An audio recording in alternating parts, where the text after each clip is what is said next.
이런 범인들만 있다면 경찰들 걱정이 없겠습니다. 쉽게 잡을 것 같은데요. 김정환 기자, 예. 경찰이 쉽게 잡은 건가요?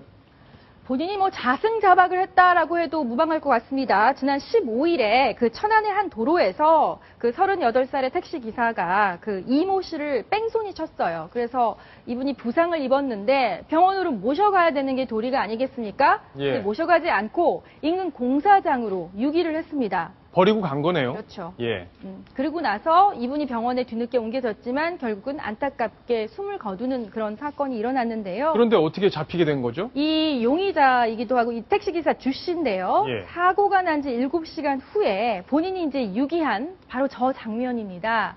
이게 오전 3시쯤과 4시쯤으로 이 추정이 되는데 공사 현장을 2차례 찾는 거예요. 지금 택시가 들어오는 장면이 그렇죠. 다른 차에 잡힌 거군요. 네, 빈 공사 현장 저 시간에 사실 인부들이 택시를 탈 리도 만무하고 예. 그런데 저 빈 택시가 본인이 유기한 이제는 어떻게 보면 숨이 끊어졌을 수도 있는 이 씨가 있는 이 인근을 배회하는 게 바로 저 근처에 있던 차량 블랙박스에 고스란히 찍혔고 그렇게 되면서 이게 이제 경찰이 용의자를 추적하다가 왜 저 시간에 저 빈 차가 그것도 택시가 배회를 할까 하면서 번호판을 조회해 보니 바로 이 교통사고를 낸 용의자였던 거죠.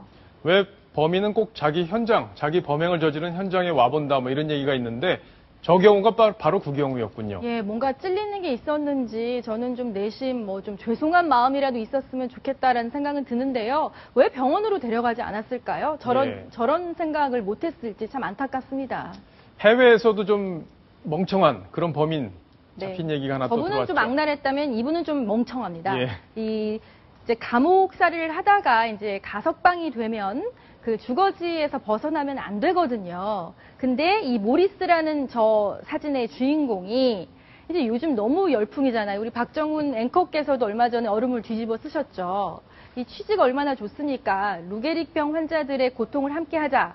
바로 저 장면인데요. 저도 시청자 입장에서 저 장면을 보면서 정말 루게릭병 환자분들의 아픔을 공감하면서도 그 박정훈 앵커의 아픔도 함께 공감했습니다. 참 추우셨죠? 다시 보니까 좀 민망하기도 하고 그 한계가 다시 느껴지기도 하네요. 네, 근데 시청자분들은 많이 열광하셨을 것 같아요. 좋은 취지에 동참하는 박 앵커의 모습에. 예. 근데 이 모리스라는 저 흑인 아저씨도 아마 저 충동을 참지 못했을 거라고 생각이 되어져요. 그래서 본인도 나도 여기 동참하겠다 해서 사실은 수배 중이었대요. 예. 그 주거지에서 벗어나면 안 되는데 어딘가에서 벗어나서 배회를 하다가 본인도 이제 욕구를 참지 못하고 본인이 아이스버켓, 루게릭병 환자를 위해서 나도 참여하겠다 해서 아이스버켓 그 차가운 얼음물을 뒤집어 쓴 뒤에 이걸 페이스북에 올렸어요. SNS가 문제예요, 보면. 그래서 페이스북에 올리니까 이제 지인들이 보고 신고를 한 거죠. 예. 그래서 덜컥 잡혔고 공무집행 방해 등 여러 가지 혐의가 추가가 돼서 혹을 뒤집어 썼다고 합니다. 예. 지구촌에서는 별의별 소식이 항상 다 벌어지는데 오늘은 정말 멍청한 그런 범인 얘기를 재밌게 한번 봤네요. 저는 모리스 아저씨한테 한마디만 드린다면요. 착한 일은 이 감옥살이 충실히 마치고 사회에 나오셔서 하셔도 뒤늦게라도 하셔도 무방하니까 제발 좀 이제는 감옥 충실히 생활하신 다음에 나오셨으면 좋겠습니다. 예. 김정환 기자의 말대로 잘 될 것 같습니다. 예.